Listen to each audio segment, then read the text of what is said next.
नैनोस equation क्या है? तो ये सिंपल सी बात है। इस सेलों के बारे में, जो सेलों में क्रिया होती है ना, तो उसमें आवेश उत्पन्न होता है। कुछ सेल का विभव होता है, सेल का विभव होता है कि नहीं, खुद सेल का विभव होता है, हर एक सेल में होता है।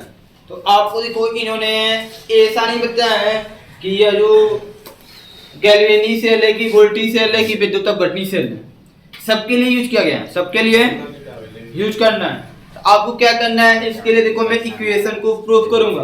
अब प्रूफ क्यों कर रहा हूं? क्योंकि जो इक्वेशन में ऊष्मागतिकी का आता है डेटा जी बराबर डेटा जी नॉट माइनस नहीं प्लस और T L N Q. L N एक फार्मूला होता है जिसके रिलेटेड भी सवाल दिया है और नैनोस इक्वेशन के रिलेटेड सवाल दिया है। बात है कि यदि मैं इक्वेशन समीकरण लिखा देता हूं, नैनोस समीकरण लिखा देता हूं, तो शायद ऊष्मागतिकी के लिए का सवाल छूट जाएगा, पूछेंगे वो कहां से है। तो इस तरह से चला जाएगा। ये ऊष्मागतिकी का भी जितने भी फार्मूले 2-3 होते हैं वो भी रिवीजन हो जाए, नैनोस इक्वेशन भी रिवीजन हो जाए, ठीक है। तो आपको क्या करना है, यहाँ पर कुछ इसको प्रूफ करने के लिए कुछ मानना है। माना किसी सेल में उत्क्रमणीय अभिक्रिया होती है, उत्क्रमणीय क्रिया होती, समझ रहे हो? उत्क्रमणीय का मतलब जैसे चार्ज के इलेक्ट्रॉन से बैटरी उत्क्रमणीय क्रिया इसमें होती है। जब इसको आवेश देंगे तो क्या होगा, गैल्वेनी सेल का, अरे क्या बोलते हैं, जब आवेश चार्ज करते हैं तो वहां पर विद्युत अपघटनी होता है, जब लेते हैं तो गैल्वेनी हो जाएगा या वोल्टी सेल हो जाएगा, होता है नहीं होता है। तो यहाँ पे दोनों तरह की क्रिया होती हैं, तो इसको बोलते हैं क्या चीज, उत्क्रमणीय की, ठीक है, अभिक्रिया। तो ऐसे मान लेते हैं ए प्लस बी से उत्क्रमणीय क्रिया करता है तो बनता है उत्पाद ए सी प्लस, यहाँ से क्या है उत्पाद है, ये क्या है अभिकारक है, क्या हो अभिकारक। अब बात है कोई भी क्रिया होगी तो संतुलित करना पड़ेगा कि नहीं पड़ेगा, सिंपल बात है। करेंगे नहीं करेंगे, कुछ तो गुणांक होगा, कुछ नहीं तो एक होगा, कुछ नहीं तो यहाँ पर कुछ हो सकता है। इसका गुणांक ए मानता हूँ, इसका गुणांक बी मानता हूँ, इसका गुणांक स्मॉल सी, इसका स्मॉल, ठीक है, संतुलित करने। यहाँ से क्या करना है, जब क्रिया होगी, जब दो पदार्थ परस्पर मिलेंगे तो उसमें ऊष्मा उत्पन्न होगा, क्या होगा, क्या होता है, वो ऊष्मा उत्पन्न होता है। तो ऊष्मागतिकी का एक फार्मूला होता है, किसी सेल में कोई जब क्रिया होती है तो उसमें कितना ऊष्मा उत्पन्न होता है, वो फार्मूला होता है ऊष्मागतिकी से। ऊष्मागतिकी फार्मूला क्या होता है, डेटा जी बराबर डेटा जी नॉट प्लस और टी एल एन क्यू, ये फार्मूला होता है, यह फार्मूला होता है, ठीक है। ये हो गया हमारा समीकरण ए। सोचिएगा मत, मात्र आपको 3 चीज याद करना है, कितने चीज, नैनोस समीकरण को समझना, प्रूफ करना, उसके लिए सवालों को लगाना। यदि आसान बनाना है तो आपको 3 समीकरण याद करना पड़ेगा, समझ रहे हो। पहला समीकरण है डेटा जी बराबर डेटा जी नॉट, जी क्या है, डेटा जी गिव जो ऊर्जा है, क्या है, गिव जो क्या हो ऊर्जा सेल में। तो जब नाट लगता है ना, जैसे आप लोग पढ़ते होंगे, पीछे पढ़कर नाट को मानक बोलते हैं, क्या बोलते हैं, जन इसको क्या बोलेंगे, मानक गिव जो ऊर्जा, ये क्या है गिव जो ऊर्जा, ये मानक गिव जो ऊर्जा, आर क्या है नियतांक है, आर क्या है नियतांक है, क्या हो नियतांक, उसका मान फिक्स होगा, ठीक है। तापमान है, किस तापमान चले 298 केल्विन, नीचे हम आपको ले देंगे।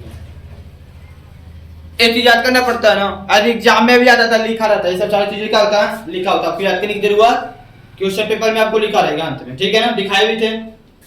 अब इसके बाद क्या करना है, ये समीकरण 1 हो गया, तो यहाँ पे तो यहाँ क्या करना है, देखो यहाँ आपको सिंपल से क्या करना है, यहाँ पहले जान लो कि ये सब है क्या, डेटा जी निर्भर क्या करता है, किस पर निर्भर करता है, ठीक है।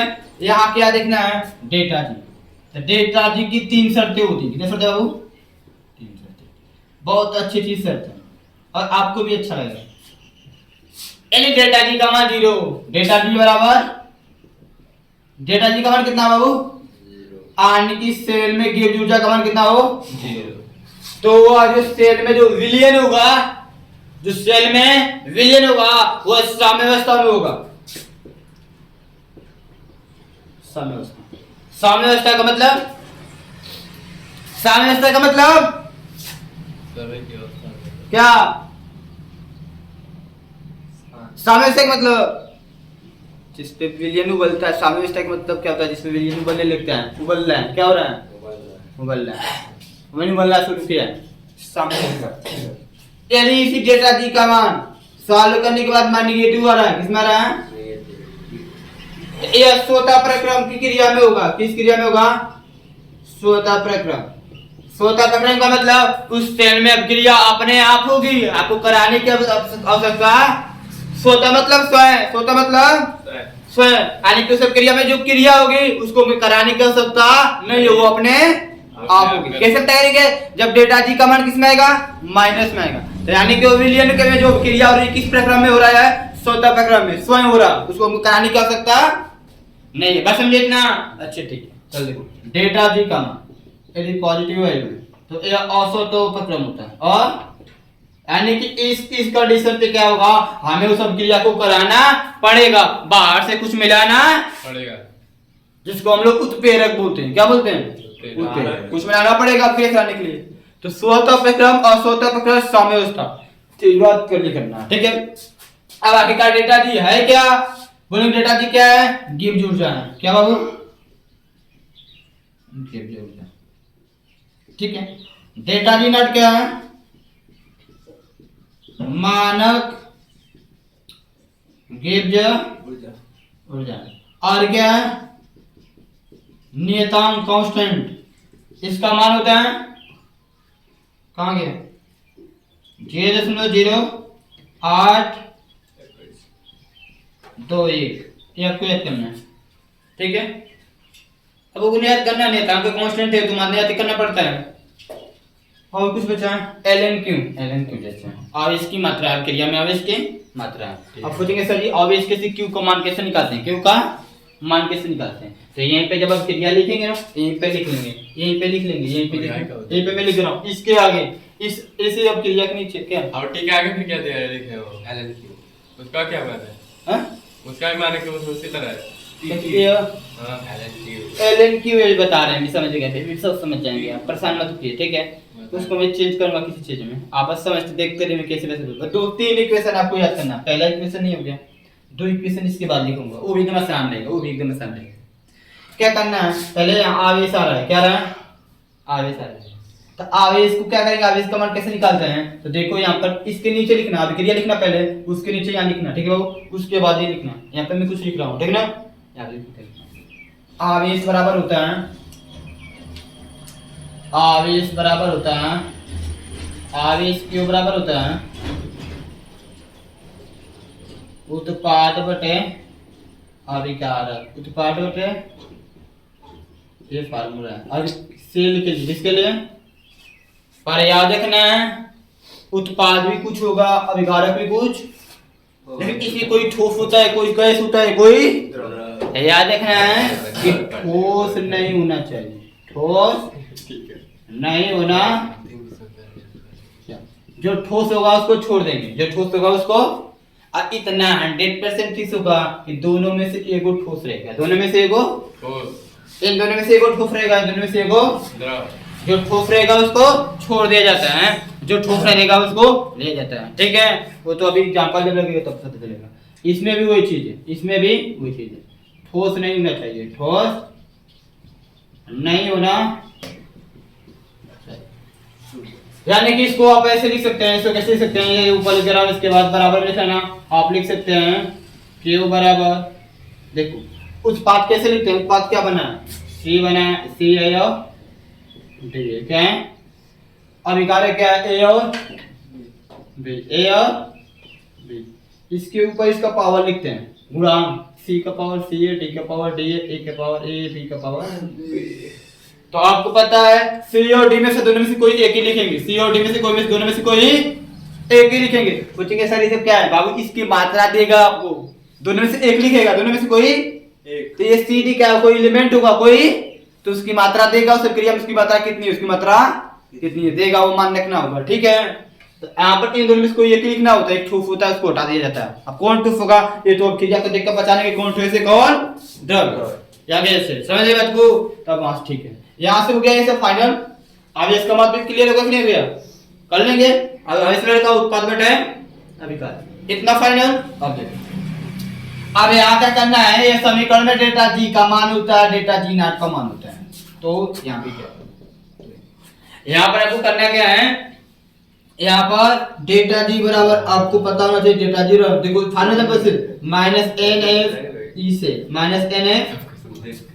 अब बस और देखो ध्यान से देखना, बस डेल्टा जी है जो लिखा है ना, डेल्टा जी लिखा है ना, तो आपको डेल्टा जी नॉट चाहिए, डेल्टा जी नॉट यहाँ नॉट लगेगा तो ई के ऊपर भी नॉट लगेगा, क्या ई के ऊपर ई नॉट। ये समीकरण 2, ये समीकरण, बस इतना है, आपको कोशिश करके याद कर लो, इतना बस कर लो, बाकी सब तुम समझ लोगे, समझ के सब फटाफट कर लोगे। बस ये पहला समीकरण, दूसरा समीकरण, क्या करना है, नेक्स्ट समीकरण प्राप्त करने के लिए समीकरण 2 और 3 का मान समीकरण 1 में रख दो, नेक्स्ट समीकरण में आ जाएगा अपने आप। बस इतना करना। उसका पहले एक चीज आपको याद होगा, तब बोलेंगे सर ये सब आया कहां से, ये सब इक्वेशन आ कहां से रहा है? इस सेल में सब होता है, क्लास 11 पे केमिस्ट्री में उसमें गति कैलकुलेशन है, वहीं से सारी चीजें लिखा गया है, आप जाकर उसको खोल के देख सकते हैं। ठीक है, और देखने कैसे होगा। हाँ, इक्वेशन में इसलिए बता रहा हूं क्योंकि इसके रिलेटेड सवाल आता है आपकी 12th वाली केमिस्ट्री में, हेलो, इसलिए बता रहा, इसको याद रखेगा तभी जानेंगे, लगाएंगे। अब देखिए आगे, इतना फाइनल टी नहीं लिखे हैं, हम टी नहीं बताएं, आर टी लिखा है। टी क्या होता है? टी तापमान होता है। क्या होता है? तापमान।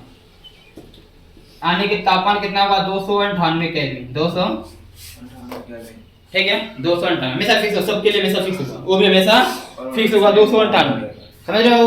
वो भी फिक्स होगा, एफ का मान भी, आर का मान भी फिक्स होगा, केवल चेंज होगा, ये दोनों केवल चेंज होगा। ln क्यूब, क्यूब का मान ऐसे निकाला जाएगा, क्यूब का मान ऐसे निकाला जाएगा। अब यहाँ से क्या करना है, लिखेंगे समीकरण 1 में समीकरण 2 और 3 से, समीकरण 1 में समीकरण 2 और 3 से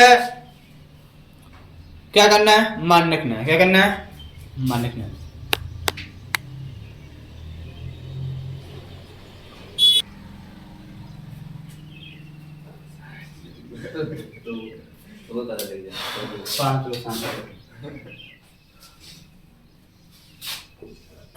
यहाँ पर कैसे से लिखा समझ में आ रहा है ना? क्या नहीं है बोलो, मतलब कैसे लिखना है? सबसे पहले क्या करना है, हेडिंग है, इसको लिखना है, ये क्रिया करना है, फिर आवेश का मान ऐसे इसको इसे नीचे ठीक जो नीचे मान लिखा, उसके बाद उसमें गति से समीकरण 1 इसको लिखना है, उसके बाद क्या लिखना है, समीकरण 1 2 3, समीकरण 1 में 2 3, समीकरण 2 व 3 से डेटा जी व डेटा जी नॉट का मान रखने, इन्हें पहले समीकरण 1 को उतारो। समीकरण 1 क्या है, डेटा जी बराबर डेटा G naught plus R T L N,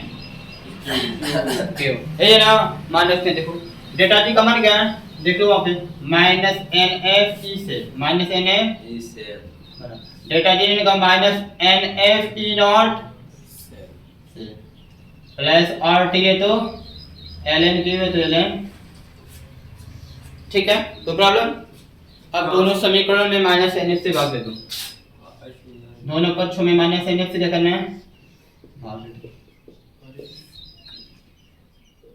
minus N F से, हाँ माइनस, जैसे एन एफ को हटाएंगे, एन एफ को हटाएंगे, ठीक, काट से जाएगा, एन एफ को हटा, दोनों पक्षों में क्या करेंगे, माइनस एन एफ से भाग देंगे, माइनस एन एफ से क्या करेंगे, माइनस से माइनस कट गया, एन एफ से जोड़ देना, समीकरण 2 3 को जोड़ दिए हैं, जोड़ना ना, मान रखना, डेल्टा जी और डेल्टा जी नॉट का मान मान रखा गया। डेटा जी के स्थान पे ऊपर देखो क्वेश्चन लिखो, डेटा जी के स्थान पे क्या क्या माइनस एन एफ ई से लिखना है, डेटा जी नॉट कैसे minus N F E naught, डेटा जी कैसे डेटा जी बराबर है तो बराबर डेटा जी नॉट के डेटा जी नॉट, आई इसको उतारना है तो उतारना है। अब फिर क्या किया है, माइनस एन एफ से भाग दिया गया, माइनस एन एफ से भाग दिया तो अब इसको क्या कट रहा है, माइनस से माइनस एन एफ से एन एफ, और ये तो कटेगा नहीं, ये तो नहीं कटेगा, क्या बचेगा, ई से ई से नॉट से, का बराबर E naught cell E naught plus minus minus R T बटे में एन एफ, इसको ऐसे L N Q L N, ये आपका हुआ नेक्स्ट समीकरण कंप्लीट। हो गया। चेक कर सकते हैं, हाँ हो गया। आंसर आ गया। देख बस आ जाएगा। यहाँ पर आप इसका मान निकाला होगा, इसको एबीसीडी कुछ माना होगा, उसको लिखा होगा, ठीक है ना बाबू, समझ रहे हो? वो सब चीज हम हैंडल कर रहे हैं। अब देखो सुनो इधर, इसको और छोटा करूंगा मैं, देखो ध्यान से इधर, इसको मैं और छोटा करूंगा, इतना छोटा कर दिया जाएगा कि आपको कुछ नहीं करना, बस एक स्टेम काम करना है, एक स्टेम। देखो यहाँ पे, तो और आते तुम रहे। हैं?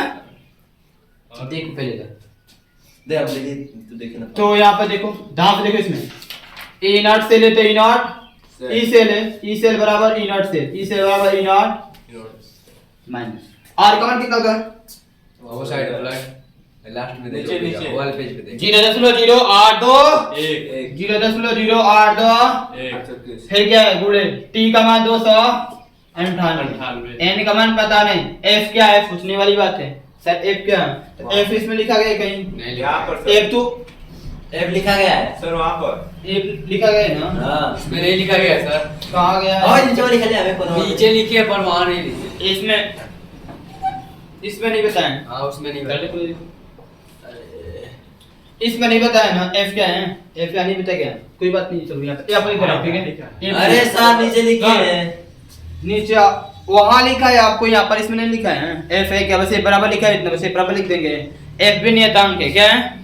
किसका नियतांक होता है? जहाँ एफ क्या है? फैराड है, क्या है? फैराड। इसका मान होता है कितना? 96,500, 96,500 एक बोले 96,500 L N Q, L N, ठीक है? यहाँ पे देखना एल एन क्यू, हम लोग ऐसा नहीं पढ़े हैं, ये भी एक लिमिट है, लघुगणक से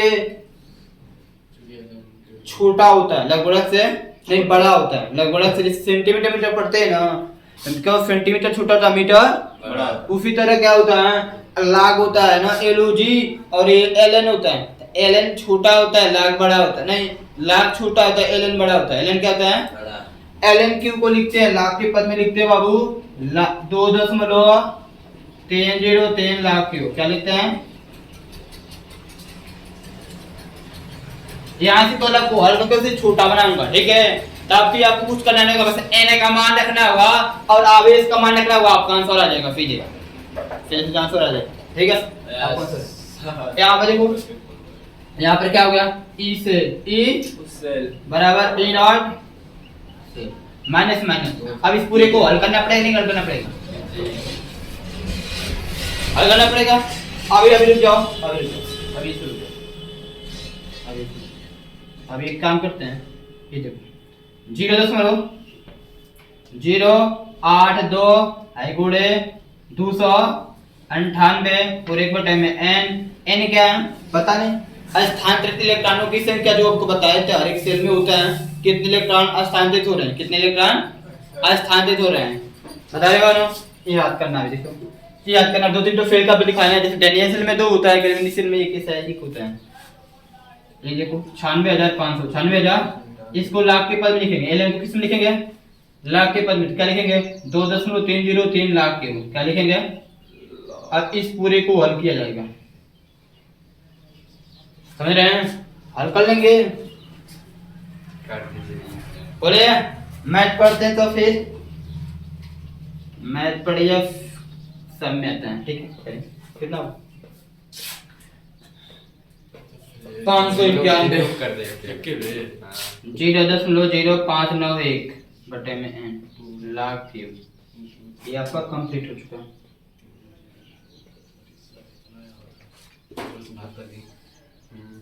ये आपका कंप्लीट हो चुका है। इसको मतलब सॉल्व करेंगे, कितना आएगा? 0.0591, घर बैठकर खूब आराम से गुणा भाग करना, देखना इतना ना आया तो फिर से पूछ लेना, सब मैं बता दूंगा आपको, ठीक है? अब यहाँ पर क्या है, ये देखो इतना कंप्लीट हो गया ना, तो ए आपका निर्देश समीकरण हो गया, ये आपका निर्देश समीकरण हो गया, यहाँ से कुछ नहीं करना है, आपका निर्देश समीकरण हो गया, ठीक है? ये आपको एन क्या है यहाँ पर लिख लेना सब, कि जहाँ एन स्थानांतरित यहाँ पर भी लिखा हूँ, कहीं पे लिखा था? नहीं लिखे। नहीं लिखे थे। स्थानांतरित इलेक्ट्रॉनों की संख्या, जैसे ये इम्पोर्टेंट है, लिख रहा हूँ। और एक बार और कर दीजिए। डैनियल सेल, और कर। डैनियल सेल के लिए, डैनियल सेल और ये तरीका। के लिए n का मान 2 होता है। n का मान, जोड़ के कैसे लिखें? डैनियल सेल के लिए n का मान कितना होता है? 2 होता है। क्या है? नहीं बोलो, उसे क्यों बोल रहे हो? हटाओ, सीधा बैठो, इधर बैठो। क्या है बोलो? वही गुड़ा भाग के जो कर। क्या बोलो? गुणा करो, करोगे तो ना आएगा। आएगा आएगा। मैं करते हो ना? हमसे बोलो, हम बता रहे हैं। ये आगा कर रहे हो, जो नहीं आ रहा बोलो हमसे। ये आएगा। आ रहा है बोल। आ रहा है। सर उसको बूढ़ा भाग नहीं समझ में आ रहा है। हाँ, बूढ़ा भाग नहीं समझ में आ रहा है। अरे गुणा भाग करेगा तब ना आएगा। ये सबका गुणा करना है, तीनों का, फिर इसमें भाग देना है। तो 0.00 आ रहा है बस। तो करोगे तब ना। हमको क्या लिखा है? हाँ, हमको क्या लिखा है? 0.00 आ रहा है। हम करें, हमको क्या दिखा दे? और आगे इतना तक अब बोल हाँ। हम बैठ के सॉल्व किया, तुम तुमको कर रहा हूँ। कब झूठ बोल रहा हूँ? अपने मन से थोड़ा लिख रहा हूँ। बोल दे हाँ एक टाइम।